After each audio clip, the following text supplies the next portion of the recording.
Bienvenue dans le podcast Foi et quotidien, parole d'une chrétienne imparfaite, aimée par un Dieu parfait. Aujourd'hui, on se retrouve pour le dernier épisode de ma mini-série par rapport au passé qui va marquer notre présent, aux blessures, à notre identité, à notre corps, tout simplement. On a parlé de l'enfance, du traumatisme, des schémas, des stratégies de survie, de l'évangile qui restaure, de l'image de Dieu et même de comment discerner si notre vision de Dieu est faussée. Tout cela donc qui découle de ma lecture du livre de Judisha, Qui tu es. Donc si vous voulez en savoir plus quant à tout ce que je vous ai partagé dans cette mini-série, je vous invite à vous procurer le livre. J'ai mis le lien dans la description de chaque épisode. Et aujourd'hui, on va terminer un peu cette série sur ce que j'aime et que je dis ça très souvent, à chaque fois même, c'est l'introspection. Le fait d'être honnête avec soi-même et avec Dieu. Parce que la vraie guérison ne commence pas par le fait de refuser, de regarder en face ce qui est un problème pour nous, vous voyez. Je crois que Dieu ne peut pas guérir quelque chose qu'on refuse de lui apporter. Et je refais encore le parallèle avec quelqu'un qui est alcoolique. Tant qu'il n'a pas pris conscience qu'il est alcoolique, à moins qu'on le prenne de force, que sa famille décide de le dénoncer, de le mettre dans un centre pas poison, mais enfin voilà, vous savez, des centres de... Mince. Bref, pour les personnes alcooliques, vous avez compris. À moins qu'on le prenne de force, s'il n'a pas conscience de lui-même qu'il est alcoolique, jamais il va faire ce process que de déposer ce fardeau-là à Dieu. Vous voyez ce que je veux dire ? Souvent, on peut associer l'introspection à quelque chose de négatif. Et il y a des personnes qui vont dire non, il ne faut pas trop regarder à soi, mais regarder à Christ. Et c'est vrai. Mais le problème, c'est que c'est incomplet de penser comme ça. Parce que l'introspection biblique, elle n'a rien à voir avec ça. Elle n'est pas auto-centrée, elle n'est pas... c'est pas de l'orgueil que de savoir être honnête avec soi et avec Dieu. C'est vraiment l'introspection, c'est vraiment la chose dans laquelle on peut vraiment faire une rencontre avec notre histoire, avec nos blessures et être vrai avec nos blessures, vrai avec nos besoins et pouvoir, accompagné par Dieu, faire une sorte d'autopsie de qui nous sommes. Vous voyez ce que je veux dire ? Et c'est pas parce que tu regardes Christ que tu peux pas regarder ton cœur. David il dit au Seigneur, sonde-moi, ô Dieu, et connais mon cœur. Psaume 139, verset 23. Et Paul va dire, examinez-vous vous-même, Examinez-vous vous-même. 2 Corinthiens 13, verset 5. Donc je crois qu'il y a un appel dans la parole à s'auto-examiner, à se juger, entre guillemets, se juger soi, mais je ne parle pas de jugement, de condamnation, mais à ouvrir les yeux sur où on en est, qui nous sommes, et voilà, se découvrir devant Dieu en fait. C'est comme mettre en lumière les endroits sombres de nos vies, tout ça pour les remettre ensuite à Dieu et pouvoir changer et vivre pleinement ce que Dieu veut que l'on soit en fait, la vie que Dieu nous appelle à vivre tout simplement. Et beaucoup de chrétiens avancent dans la foi sans jamais travailler ça en fait, sans jamais travailler le passé et tout, alors que ça joue pour beaucoup sur qui on est en fait, qui nous sommes. D'où le titre du livre Qui tu es. Y a des gens qui vont prier, qui vont servir, qui vont lire la parole, ils vont jeûner, ils vont vraiment faire tout comme entre guillemets il faut, mais ils se demandent jamais pourquoi j'ai réagi comme ça quand on m'offense, pourquoi ça me touche autant quand je reçois un mauvais commentaire, pourquoi ce schéma dans ma vie revient souvent, pourquoi j'ai cette façon de me protéger, pourquoi je réagis ainsi avec les autres, pourquoi j'ai peur dans telle situation, pourquoi je veux fuir, pourquoi je contrôle tout. Il y a des gens qui vont jamais entre guillemets se remettre en question et qui vont jamais se poser ces questions-là, et pour moi ils se privent d'une guérison intérieure profonde. Et voilà, moi j'aime cette parole de Dieu qui dit sonde-moi, ô Dieu, et connais mon cœur. Cette parole de David, pardon. Et il y a que Dieu qui peut nous sonder dans notre intérieur. Dieu sait même des choses que nous on refuse de voir sur nous-mêmes. Vous voyez ce que je veux dire ? Moi je sais que j'ai eu une phase où j'ai eu un déni. Donc voilà, ce que vous appelez du déni, ce que le corps médical va appeler un déni, ça veut dire que j'ai occulté certaines choses de mon esprit, de mon cerveau, comme si je ne les avais jamais vécues, pour me protéger. Et bien là, c'est un peu ça. Ça peut un peu être dans le déni de ce que nous sommes vraiment et qui nous sommes vraiment. Et je crois que Dieu ne veut pas. Et donc Dieu va nous révéler les choses pour qu'on puisse totalement les guérir et être restaurés. Donc moi personnellement, j'ai eu un déni au cours de ma vie suite au traumatisme que j'avais vécu plus jeune. Et un beau jour, c'est comme si Dieu m'a exposé ce déni. Alors au début, j'ai eu du mal à le croire. Et ensuite, j'ai eu les tenants et les aboutissants et j'ai compris que c'était vrai et que c'était vérité et qu'en fait, mon cerveau avait fait ça pour me protéger. Donc voilà, un peu comme quand je dis que on se crée des choses pour... c'est pas mauvais de se créer ces petits idoles là, entre guillemets, intérieurs pour se protéger, mais qu'à un moment donné, Dieu ne veut pas qu'on reste sous ce joug-là et que donc il va exposer les choses pour qu'on puisse les travailler et qu'on puisse les remettre à Dieu, à sa lumière et que lui puisse faire le nécessaire. Parce que si tu es dans le déni, tu ne peux pas le travailler puisque tu n'as pas conscience que tu l'as vécu. Vous voyez ce que je veux dire ? Comme une personne qui a un déni de grossesse, elle va pas voir qu'elle a un enfant, donc elle va pas prendre ses précautions par rapport à cet enfant, elle va pas arrêter de boire de l'alcool par exemple si elle en consommait, elle va pas arrêter de manger tel ou tel type de nourriture, alors que nous, quand on sait qu'on est enceinte, on fait attention à ce qu'on mange. Vous voyez, c'est plein de petits trucs comme ça. Et quand tu sors du déni, d'un coup, paf, tu as ton ventre qui gonfle. Voilà, dans le déni de grossesse, c'est assez surprenant du coup. Et je crois que voilà, Dieu nous appelle à lui confier toutes ces choses pour qu'on guérisse. Voilà, pour qu'il puisse nous donner une guérison complète. Et j'aime beaucoup dire ça, mais corps, âme et esprit. On peut prier pour la paix, la liberté, la guérison, mais si on refuse de nommer les choses par leur nom, on va bloquer une partie de l'œuvre de Dieu.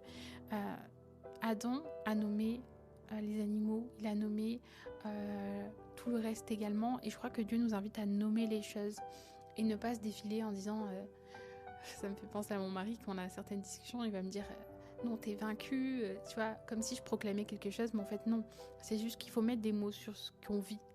Et si tu penses que t'as de la dépendance affective ou que t'es en dépression, il faut nommer en fait, faut nommer. Tu peux pas la chasser en faisant un déni en fait, non, il faut que tu nommes ce que tu vis pour le chasser. Vous voyez ce que je veux dire ? Donc voilà. Et Dieu n'est pas bloqué parce qu'il est limité, mais parce qu'il va respecter notre rythme. Et si tu ne veux pas voir, Dieu, souvent, il ne va pas te le faire à la manière forte. Il ne va pas te forcer. Bien que, comme on peut le voir dans l'histoire de Jonas, quand bien même tu veux fuir le Seigneur, il va te ramener à lui d'une manière ou d'une autre. Donc tu ne pourras pas fuir toute ta vie. Voilà, je crois. Et en tout cas, j'ai aussi l'impression que quand tu cherches à travailler ton caractère, moi je sais que j'étais quelqu'un de très impulsive, bien que je ne veux pas dire que je ne le suis plus du tout et que le Seigneur a fini avec ça, mais non, je sais que le Seigneur travaille encore. J'étais quelqu'un de très impulsive. Dieu merci, aujourd'hui je ne suis plus celle que j'étais, mais je sais que parfois le Seigneur va me permettre une épreuve pour voir comment je réagis dans cette épreuve. Est-ce que du coup je vais me mettre en colère et partir dans mon impulsivité, ou est-ce que je vais répondre de manière plus sage en faisant autrement? Vous voyez ce que je veux dire? Et pas forcément par mes propres forces, mais en remettant au Seigneur, écoute Seigneur, là je ne sais pas comment réagir parce que je sais que si je réagis selon moi en tant que ma personne, ça va pas aller, donc je te laisse gérer cette situation. Donne-moi ta sagesse, donne-moi ta paix pour répondre de la meilleure des façons, tout simplement. Donc voilà, l'introspection, c'est ça, c'est dire à Dieu, voici ma peur, voici ma honte, voici ma colère, voici ma confusion, voici mon passé, voici mes souvenirs, voici mes réactions. Et voilà, c'est cesser de cacher et commencer à exposer. Et il faut savoir une chose, c'est que Dieu n'expose jamais pour humilier, mais pour restaurer. Et ça, c'est le plus important. Dieu, il ne guérit pas ce qu'on lui cache, il ne guérit pas ce qu'on minimise, il ne guérit pas ce qu'on nie, il ne guérit pas ce qu'on évite. Non pas parce qu'il ne veut pas et parce qu'il ne peut pas, mais parce qu'il veut une alliance. Il ne veut pas nous réparer de manière forcée.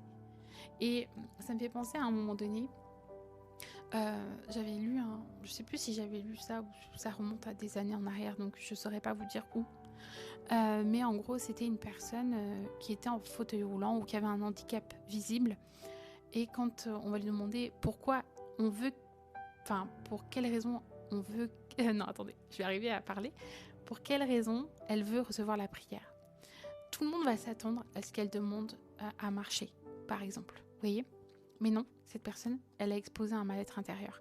Parce que pour elle, le problème, c'était pas son fauteuil roulant, c'était sa condition intérieure. Et voilà, d'où l'importance aussi de demander aux personnes pourquoi elles veulent la guérison. Parce que si elles ont accepté le fait qu'elles étaient en fauteuil roulant en pensant que... Parce qu'il y a des personnes comme ça qui ont reçu du Seigneur que c'est le Seigneur qui avait décidé qu'elles soient dans cette condition pour éviter peut-être qu'elles s'enorgueillissent ou qu'elles finissent d'une autre manière. Vous voyez ? Un peu comme Paul et l'écharde. Voilà. Donc voilà, prier et demander à la personne ce qu'elle veut, elle, parce que parfois on va vouloir prier pour quelque chose alors que la personne, elle n'en est pas du tout là et c'est pas du tout ce qu'elle recherche momentanément. Ok. Donc voilà, je crois que ce qui est important, c'est également dans l'introspection d'être honnête. Et je crois que c'est vraiment une clé lorsqu'on fait une introspection. C'est parce que je sais qu'il y a des chrétiens qui fonctionnent comme ça et à un moment donné, je me suis même demandé si moi, je ne faisais pas la bonne chose. Mais en fait, non. Je crois que Dieu nous appelle à être honnête avec lui. En tout cas, tu peux être faux avec qui tu veux, mais avec le Seigneur, ça ne sert à rien puisqu'il te sonde. Voilà, donc tout simplement. Et je veux dire qu'on nous a un peu appris à être, entre guillemets, des bons chrétiens, à dire qu'on va bien en toute occasion, genre Dieu fait grâce, voilà, alors que des fois il faut être honnête et dire là ça va pas et j'ai besoin de prière en fait, tout simplement. Après je comprends et comme je l'ai dit dans un épisode précédent, il y a des choses que tu dois pas dire à certaines personnes, voilà, faut faire preuve de discernement, c'est pas bon de tout dire à tout le monde, mais il y a des fois où il faut être honnête pour qu'on prie à plusieurs, pour que, voilà, ça c'est à faire preuve... faut faire preuve de discernement pour savoir ce qu'il faut faire à ce moment-là. Mais voilà, on nous a appris à afficher la foi, à ne pas trop montrer nos failles, à répéter les bons versets, à dire que Dieu est bon, même si on est totalement brisé à l'intérieur, à cacher nos incompréhensions, à éviter d'avouer notre honte ou nos péchés. Parce que oui, maintenant à l'église, certaines personnes n'osent plus dire leurs problèmes et leurs attaques, ce qu'elles vivent, parce qu'ils ont peur d'être jugées et de demeurer dans la honte par rapport, non pas à Dieu, mais aux autres chrétiens, vous voyez. Donc voilà, on nous a un peu appris à faire comme si tout allait bien tout le temps, alors que Dieu ne nous a jamais demandé de dire que ça va bien quand ça ne va pas. Ok. Jésus, il n'a jamais demandé aux gens de cacher leurs blessures. Et la Bible, elle dit au contraire que les aveugles criaient, que les lépreux montraient leurs plaies, que la femme à la perte de sang a osé dire la vérité, que les disciples avouaient leur peur, bien que le Seigneur a souvent dit homme de peu de foi, genre on manque de foi, mais on est des hommes, et malheureusement c'est vrai dans certains cas. Comme quand je vous disais dans l'épisode précédent que oui, j'ai été guérie du Seigneur et délivrée totalement des crises d'anxiété, de l'angoisse et tout, des grosses crises. Et moi j'ai dit je pense parce que je manquais terriblement de foi, en fait, finalement. Je crois également que Paul, dans la parole, il reconnaissait ses faiblesses. Et je crois que Dieu nous appelle aussi, en tant que royaume de Dieu, à ne pas se construire sur les apparences, mais à être vrai. Et je crois que c'est cette vérité qui nous rend libres. Et tout cela bien avant la guérison. Qui va, elle, t'affermir, on va dire, entre guillemets, vous voyez, et affermir ta foi. Donc, je crois que pour être honnête avec soi-même et avec Dieu, on peut se poser quelques questions. Par exemple, pourquoi je réagis comme ça dans telle situation ? Qu'est-ce que cette réaction, elle me dit sur mon histoire ? Parce que souvent, les réactions disproportionnées, elles vont révéler des racines profondes dans notre enfance, des problèmes de famille, etc., etc. Parfois, ça peut révéler des liens aussi. quel schéma est en train de s'activer. Par exemple, est-ce que je suis une personne qui va vouloir tout contrôler, qui va vouloir prendre la fuite? Est-ce que je suis en hypervigilance? Est-ce que je veux être dans la performance et montrer que tout va bien? Voilà, ce genre de choses. Qu'est-ce que je veux tellement éviter que je vais essayer de faire fuite pour ne pas révéler mes soucis, genre pour pas affronter quelque chose dont j'ai peur, entre guillemets. Quelle blessure essaie d'être protégée, rejet, abandon, humiliation, insécurité. Qu'est-ce que j'essaie de contrôler? Parce que le contrôle, souvent, ça révèle la peur. Qu'est-ce que je crois vraiment sur Dieu dans ces moments? Quand je me sens pas bien, quand je vis quelque chose de compliqué, est-ce que je crois que Dieu est absent, qu'il est silencieux? Qu'est-ce que je crois de Dieu? À quoi est-ce que je m'attends toujours? Voilà. Quelles sont mes attentes? Qu'est-ce que j'ai établi comme des modèles dans mon cerveau? Par exemple, des fois, on va demander au Seigneur quelque chose et en fait, on va attendre qu'il nous réponde de telle ou telle manière, alors qu'en fait, le Seigneur aura répondu d'une autre manière. Et comme on est tellement focus sur le fait qu'il nous réponde d'une telle manière, on va passer complètement à côté de ce que Dieu voulait nous révéler d'une autre manière. Vous voyez ce que je veux dire? J'ai utilisé tellement de fois le mot manière que j'espère que c'est clair. Qu'est-ce que aussi j'essaie de gérer moi-même sans Dieu? Est-ce que c'est mon identité, ma valeur, ma sécurité? Qu'est-ce que j'ai peur qu'il voit de moi? Qu'est-ce que j'ai peur que les gens voient de moi? Pourquoi moi je ne veux pas lui donner ça au Seigneur? Pourquoi qu'est-ce que j'essaie de prouver aux autres? Qu'est-ce que j'ai à prouver? Quelles sont les pensées automatiques qui me viennent? Et quelles sont mes pensées sur Dieu et sur ma relation avec le Seigneur? Quelles sont les émotions que j'ai du mal à reconnaître? Être honnête avec ses émotions, c'est important pour être honnête devant Dieu. Qu'est-ce qu'on ressent sur l'instant présent? Et ce n'est pas là pour se juger en mode condamné, comme je l'ai dit tout à l'heure, mais c'est vraiment pour comprendre et ouvrir la porte et permettre à Dieu de rentrer, quoi.